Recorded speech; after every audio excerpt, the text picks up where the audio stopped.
Hey guys, welcome back. My name is Crystal, and in today's video, I'm collaborating with Nina from Redesign by Nina to participate in the Thrift Challenge. This is hosted by Kat from Owling Dog Design and Lavon from Statement Design. Nina and I had a bit of a challenge as she lives all the way over in Spain and I'm here in Michigan in the US.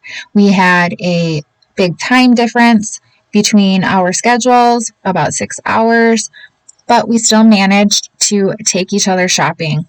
I went to the Chicancha townwide yard sales, and it's basically like this big giant flea market that everyone in the town basically has a yard sale set up. There's tons and tons of vendors. It's a lot of fun, and I always find a lot of great deals. Do I see furniture over there? I don't. My husband and my son are right there. The guy with the beard, that's my husband, right there. So cool. I miss this kind of, event so much. Yes, this is the whole town. Not a very big town. Oh, that's kind of cute. Yeah, this is super cute. There's yard sales everywhere.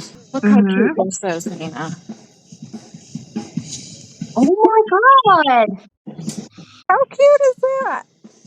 This is super stinking cute. I love this old rusty stuff.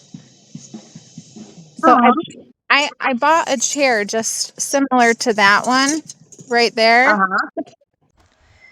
I ended up going with this vintage sewing machine table, and it had no sewing machine in it. So my plan was to put like a shelf in there, make it more like a desk, but a desk with storage inside, or you could use it as a side table and put remotes or something in it. I removed all of the hardware and everything that was inside of it that was left over from the sewing machine. Nina took me shopping at a local thrift store near where she lives in Spain. It was a lot different than what I'm used to. It is set up more like a vendor booth at an antique mall than a Goodwill or something like that. Hello. Good morning, good afternoon. Afternoon to you. Exactly. So oh my goodness, look at all the cute stuff they have. Yep. There's more like a boutique thing. It's like whenever I watch, for example, Jamie Ray Vintage, it looks more of a kind of supermarket or something. But this looks more like This is nothing like the thrift stores by us. It's sort of like an antique store over by us here in the US. It's more like that kind of a vibe versus a actual thrift store, because the thrift store we have by us is nothing like this. This is way cool. But yeah, this is the only real charity shop I know around here. This is the only real charity shop. Okay. Like real charity shop. But the prices can be pretty expensive, and you can see that it's 150 euros. Make it 1-to-1 ratio with dollars, so it's $150. So okay. Yeah, so they can have expensive stuff. They can have very cheap stuff, but they can have expensive things. After I was done sanding, I wiped up all of the excess sanding dust and cleaned everything really well. I did give the sides and the legs a good scuff sanding before I painted everything. I'm using this Waverly brand chalk paint in the color Sage to paint the bottom part of the sewing machine cabinet. I got a really good deal on this a few months back. I always check the clearance aisle pretty much everywhere I go. And I was really fortunate to find a big, giant stash there, all super cheap, in the Walmart clearance aisle.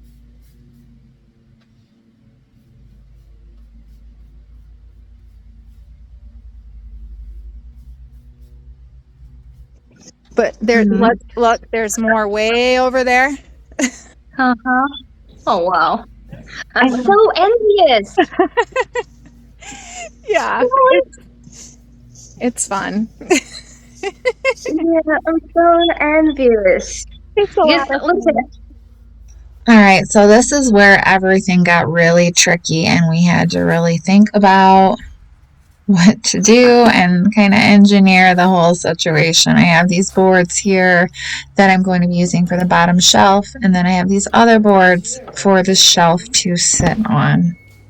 I am super terrified of the chop saw, or really any saw besides my jigsaw. So I'm having my husband cut these pieces of wood for me.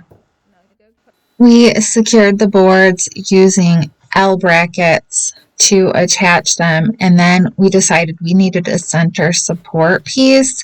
So we drilled out the pieces of wood with my pocket hole jig and then secured those into the wood.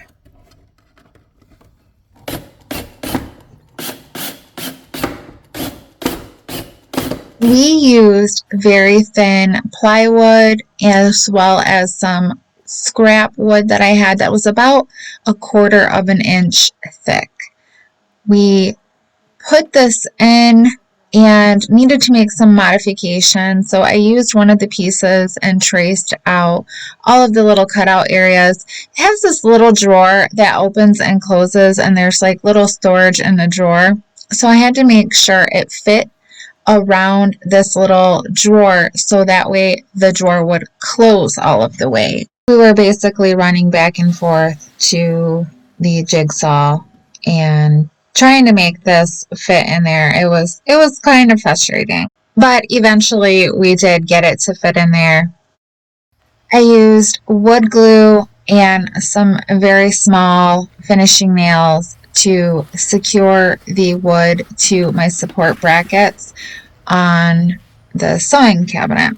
I made sure I wiped off all of the excess glue from the underside of the table just to prevent any drips or messes or anything like that.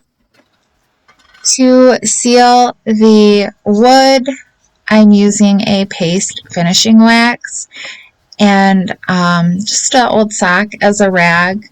I'm just going to buff it on there.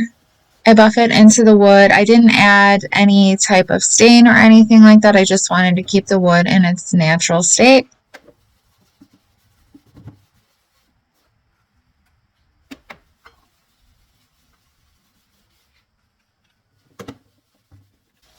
As the wax started to dry, it looked extremely blotchy to me, so I took a brown antiquing wax and I buffed that in over top of the paste finishing wax, and that darkened everything up and it really helped to minimize the blotchiness. Artist or something. 300. And this is 300 euros. Yeah, me open. Oh, wow. That's gonna be the artist. Yeah. So it's a real antique. It's not just a thing, but real antique. Yes. Mirrors here. The painting is beautiful, but the frame is even beautiful itself. Yeah, the frame on it. I love the gold. Yeah, it's really impressive, and you can get things like cheers and everything. Because whatever people donate, they sell that stuff, and that mirror is super pretty as well. I see. Yeah. So they're like. Well, I can tell you. Oh, I love that headboard. That rattan headboard. Did you see that? Yeah, that's beautiful. I'm gonna tell you one thing.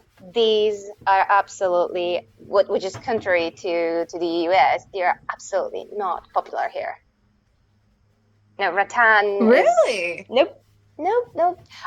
I suspect that what's going on here is because in the back. Yeah. But I decided to do a decoupage on the inside just to add a little pop and just like a little fun accent. I'm using Mod Podge and an old paintbrush and some tissue paper that I got off of Amazon. I hope you guys are enjoying this video, and if you are, make sure you like it, you comment down below, and subscribe to the channel. Don't forget to check out the playlist. I will have that linked below as well as on the end screen, where you can watch the other YouTubers who are participating in this challenge. But what I'm suspecting is because, and this is what I experienced with my friend, my boyfriend, this is everything what their grandparents had. So this is grandparent stuff. And it's considered old, not really vintage, not old good, but old like, oh, you know. Yes. Cheap and, you know, not really modern at all. So basically they don't value it, they don't want it, and I'm trying to kind of reinvent all that stuff. Right. Oh wow, it's long. This is huge. I think it's 1.50 long, I think. So it's pretty much almost as tall as I am. I'm a bit taller, but I think this is pretty much, and it's 70, it says 70 euros. Wow. Look at this. This is huge as well. It's pretty tall as Holy moly. Yeah. I'm telling you, this is nothing like a thrift store in the US. You go to Goodwill, and it's like crappy clothes and yeah. So I know because I lots follow of junk. I follow loads of people online, like, you know, Jamie Ray Vintage, I think is the most famous one. So I see what she does, but this looks more like her actual store where she sells stuff. I used an X-Acto blade to trim off all of the excess tissue paper inside of the table. I'm using Fusion brand hemp oil to seal in all of my chalk paint. I'm just using an old sock as a rag. I'm just going to buff in the hemp oil. It does look like it darkens the paint, but once it's dry, it goes back to the original color. Hemp oil takes approximately 30 days to cure, and I really like it because instead of sitting on the surface and curing, it actually goes into the pores and cures into the pores. So it's a nice alternative to using like a wax or something like that. I added a white gold gilding wax to the hinges using a paintbrush. And that's pretty much it, you guys. I had so much fun collaborating with Nina on this challenge. It was so cool to take a peek into her life and a glimpse into what it is to go shopping in Spain. Thank you all so much for watching. I hope you liked the video. I hope you subscribe, and don't forget to check out the playlist with all of the other participants in this challenge. Thanks so much to Kat and Levon for hosting this challenge. I hope you all have a great day. Bye.